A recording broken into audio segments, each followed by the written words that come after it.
So I'm back in the van today, which I'm super excited for. I didn't get to really like travel last week, and you know, I've made a video every week for almost a year now. So when I don't get to travel, it gets weird. Like I enjoy it so much. But yeah, I'm heading to a different ghost town that I've never been to today, and I figured I'd stop here. This is a cemetery that I've never seen before, and something cool. I found that me and this person, who was U.S. Army World War II, share a last name. So I wonder if there's any kind of relation. I doubt it, but you know, you never know. You never know. I mean, we're in sort of the same area. So I love it when they have these early 1900s or late 1800s pictures. I think they're so cool. There's a lot of World War II veterans here. Even a World War I. I think this was the first time I've seen a female Army headstone. I thought that was pretty cool. My dad is a Vietnam veteran. My dad's also a Purple Heart veteran. There's a lot of veterans here, so it's cool to stop and kind of pay those respects and stuff, and then see a cemetery that I've never seen before. So off to the next stop. I drove Retribution Road, Mexico, US 66. Got an old fireplace there. The abandoned Midway trading post. Runaway Bill was here. What's up, Bill? Big old metal sign. It's gonna be my first time inside of a rail car.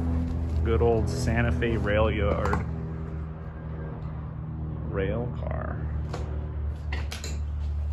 Just a lot of storage they were probably using this for, but I've never been in one of these, so it's pretty cool.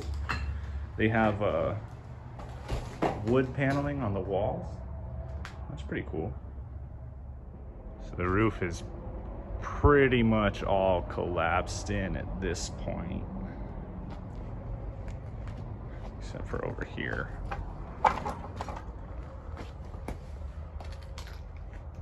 Let's see if there's anything cool in here. Some old magazines, but they look like they're all wet.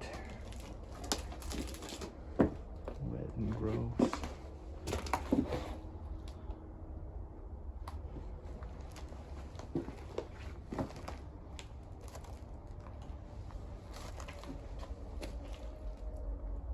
Some Folgers cans.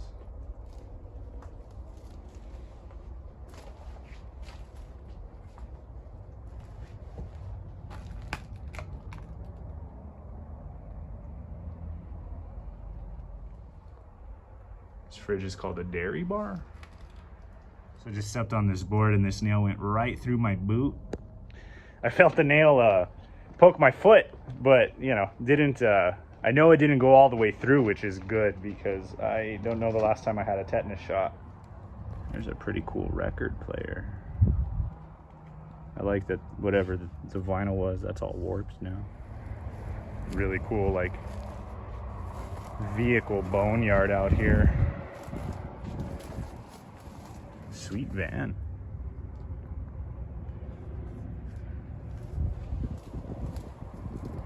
Station wagon is awesome.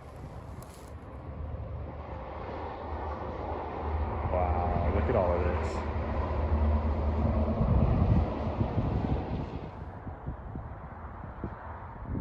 I love how like the bumper and the grill are holding up so well. This van looks like it had a bed built in the back. I'm super glad that that nail didn't go through my boot in a more violent way. But that was a really, really cool stop. There was some cool stuff. Those vehicles out there, that was just crazy. So, but now I'm off. I need to find a place to put gas, and the last place I saw was kind of expensive. So I was like, I'll skip it. So we'll see what the next one has. 439 is the best that I've seen so far. So I'm gonna go ahead and fill up here. So this is the first historical marker that I've seen that is part of the Women Marker Initiative, which is pretty cool. So this talks about Maria Concha Concepcion Ortiz y Pino de Cleven. Probably completely butchered that, but anyway, she was nominated Latina of the Century and taught traditional Hispanic arts, woodworking, and weaving Pretty cool. Sadly, there's a bunch of trash right here, so I'm gonna go ahead and work on getting some of that picked up and taken to the dumpster that's right there. And that's totally pee-pee. Glad that I started carrying these sanitization wipes here. So, because yeah, that was totally a pee-pee bottle that I just picked up. But you know, it disappoints me to see that stuff on the road all the time. And like, I'd spend like hours here just to pick up all the trash that's on the side of the road. But I figured if I throw away a little bit at a time, at least I'm doing better than nothing. If I ever make it to like 1 million subscribers and I can effectively quit my job and do YouTube full time, I'll dedicate like 30 hours a week to picking up litter. So incentive right there for you guys to hit the subscribe button. So this is called the Standard Oil and Gas Station, which I think maybe what I'm standing on was a road where there may have been an exit, but clearly no exits other than where I pulled in at to access it. It's kind of like an outbuilding. I'm not sure what this one is. But there you can see where it says Standard Oil Products.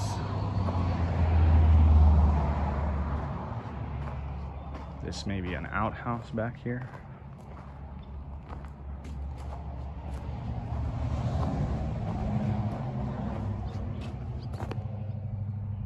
Something like that.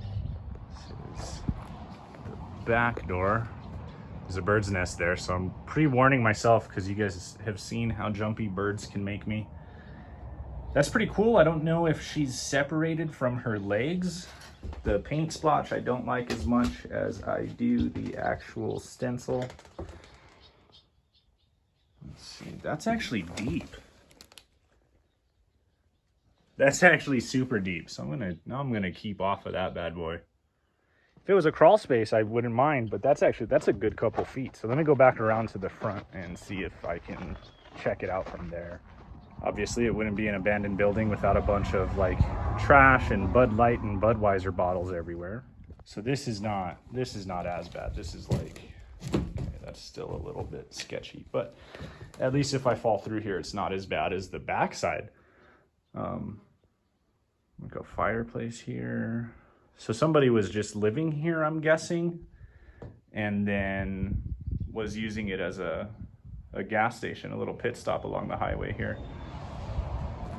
I don't know how old that graffiti is, but you can see what I'm assuming is lead paint chipping off the walls there. Should probably throw a mask on before I come in here.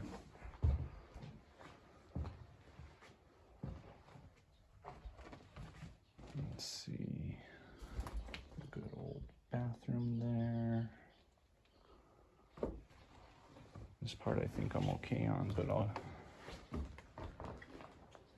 get a little better view of the basement. Holy smokes. Yeah, I'm staying out of that area. There's not a whole lot to see here anyway.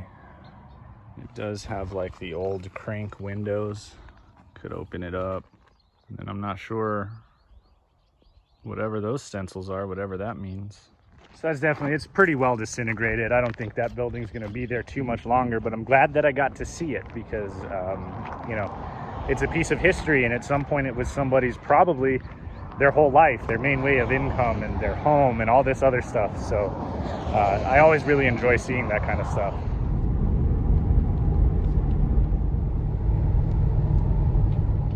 This one's getting out here. I'm the only person that I've seen on this highway for a good 20 minutes probably, and then it just became like single lane and a little bit sketchy. So I think it should be pretty private tonight wherever I'm staying at. Here's what I mean by the single lane and then pretty sketchy just because there's some drop-offs there, but look at how beautiful that is. It's actually awesome. So here is the ghost town of La Liendre. You can see a lot of old structures that are very, very crumbled. I don't know exactly how many are going to be in decent shape.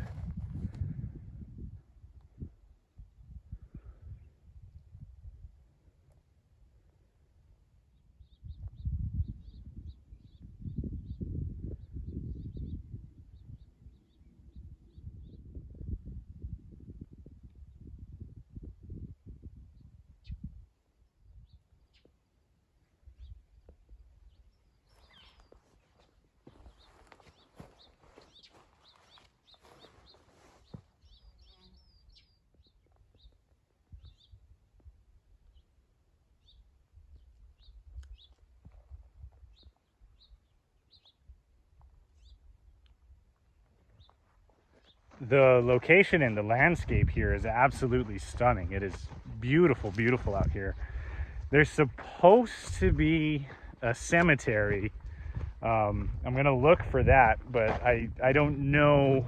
Clearly, I mean, the buildings haven't been kept up at all. I'm guessing that the cemetery may be hidden or covered or whatever the situation is, but if I find it, you guys will be the first to know.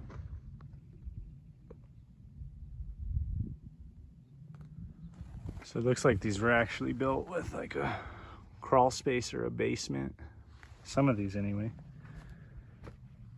And then this is all adobe. Just adobe and then rock.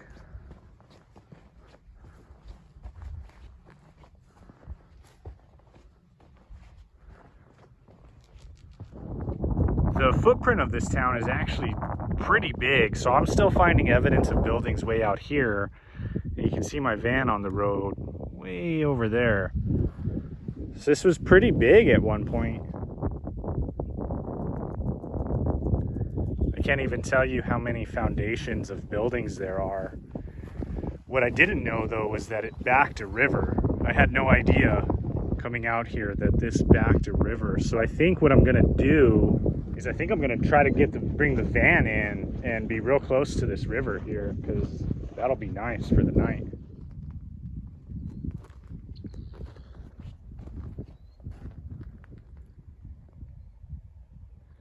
I had to go on a little hike, but I think I found the cemetery. Now I just got to find the gate to get in. So I went, of course, the longest way possible. I went all the way around, but I found where the old gate is.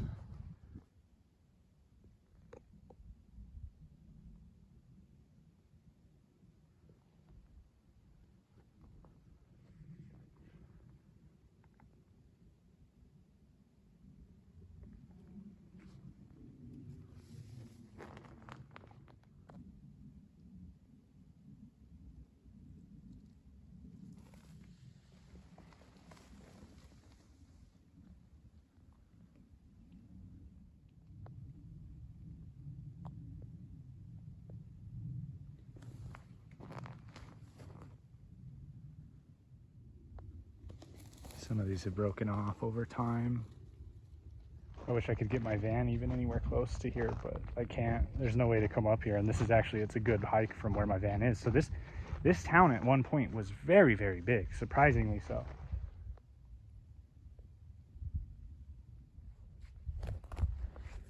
Most of the death dates here are early 1900s, 1921, that one is. I think this is the most recent one for sure, 1939.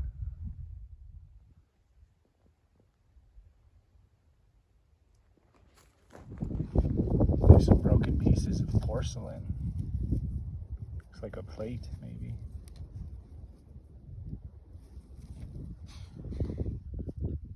An old rusty can. This actually looks like it was a metal plate. There's even like a little bit of blue on it. Painted maybe. Right next to this foundation. It does make sense why they would settle a town with a river, you know, nearby. So I came down here to check it out. It's actually pretty fast moving, but it's super muddy. So I don't know if it's not normally this high. It's probably this high because we've had quite a bit of rain recently.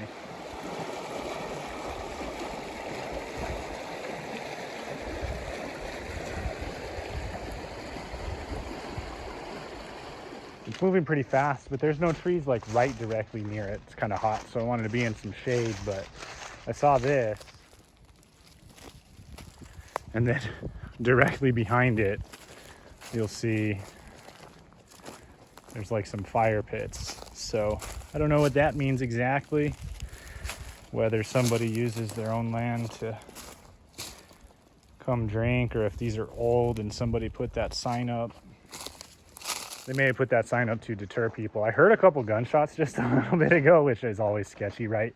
I don't think in the town that I'm on, like specifically private land. I hope that it's not another one of those situations where the ghost town has been bought. But either way, I kind of strategically tried to place the van so I'm hidden and out of sight a little bit.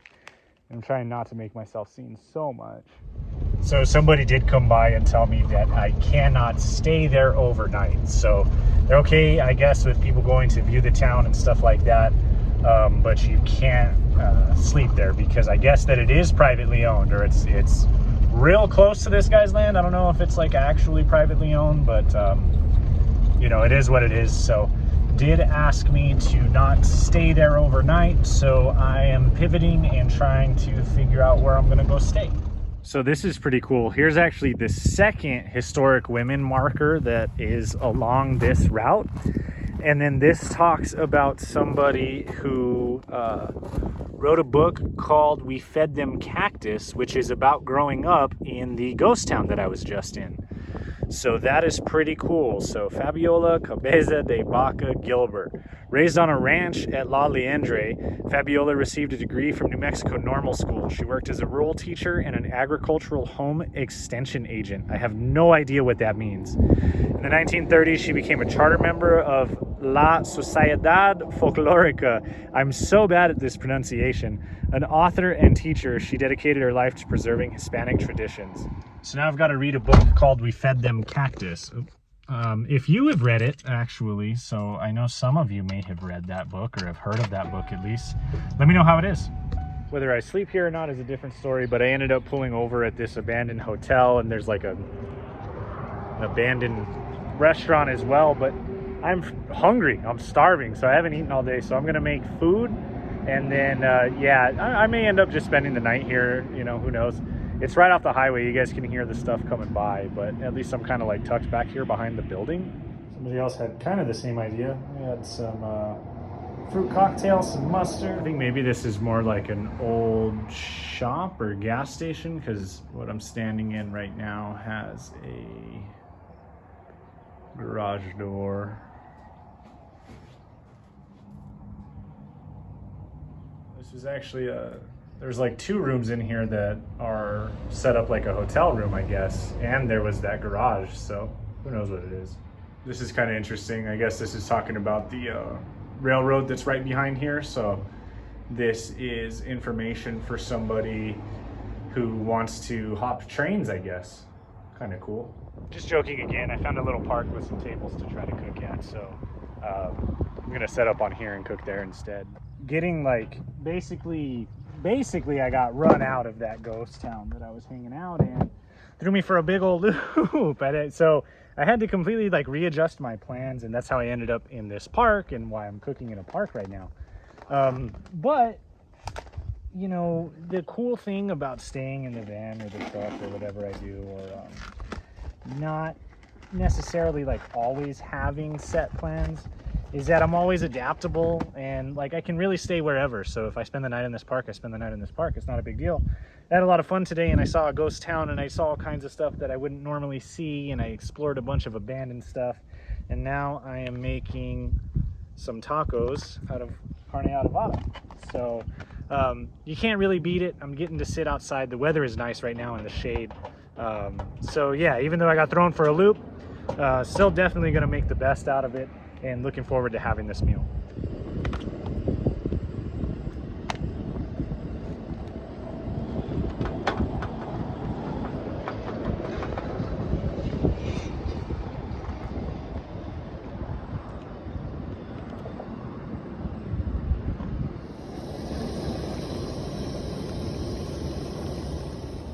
So just in case you're wondering what the plan is, it is burritos with these. So everything should be ready by now.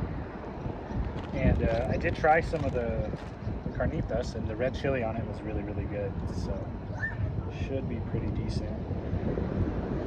It is super loud right here. There's a lot of like road noise, and there's a bunch of kids in the park and stuff. I look like a weird guy sitting here cooking pork carnitas on a table. What can you do, man? I got kicked out of the ghost town that I was supposed to stay in tonight, so you know, you can only do so much, right? You can only, it is what it is. That is what that bad boy looks like. Give you guys a cheers one more time. And it is time to chow down. Oh, I'm so hungry. I'm so hungry.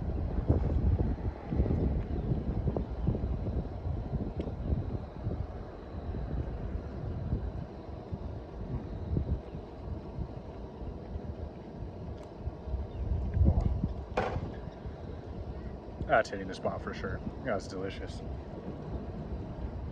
So just like that, I go from super hungry to super full. So I'm chilling in the van right now. I'm just gonna hang out for the rest of the night. That food is like sitting so nice, it's making me want to take a nap. So if I can take a little nap, I'm going to, and we'll just kind of see what goes from there. So even though I'm on the side of the highway, like the sunset's pretty unbeatable, and it's kind of cool. We got like a little table and a little gazebo. Nobody's here but me. So the highway's sort of dying down. There's still some cars going by and stuff like that, but right now I'm just kind of hanging out, watching the sun go down, chilling and editing the video. Don't think I'll get into any other things tonight. I'm not going anywhere. This is definitely where I'm sleeping. So I'll just see you guys in the morning after the sunset.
Morning, guys. So, not the best night's sleep. It was hot at the beginning of the night. It's fine now. It was hot at the beginning of the night, and then being right here on the highway, you hear every car that drives by. So, trying to get up now, but I'm kind of sleepy still too. I did get some sleep.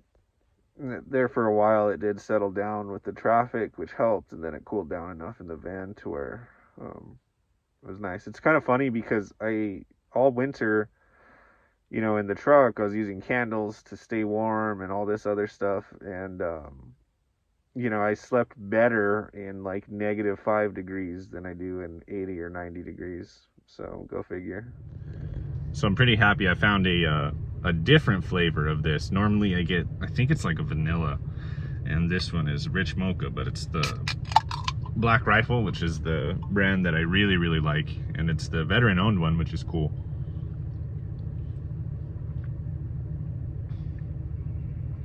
Delicious, just like the other one. Very, very good. Oh yeah, that's good. So yeah, anyway, I'm up.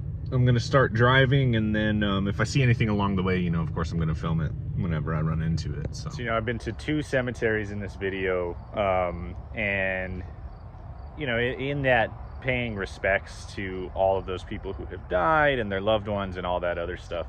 But I was coming down the frontage road, and I've never been here before, and this one is a little bit different because this is not a cemetery, it is a memorial. And so for this one, I want to pay respects to all of these people too, because this is the memorial of perpetual tears, and this represents the total number of New Mexico alcohol-related traffic fatalities on record for the last 5 years. And then it says, everyone traveling through New Mexico on I-40 will witness this visual reality of the devastation caused by driving while impaired. So I'm going to show you guys this in hopes that you will choose to not drink and drive. Hopefully you don't drink and drive anyway, but you shouldn't need to see this to not drink and drive. But this is pretty wild. So every single one of these markers represents an alcohol traffic related fatality.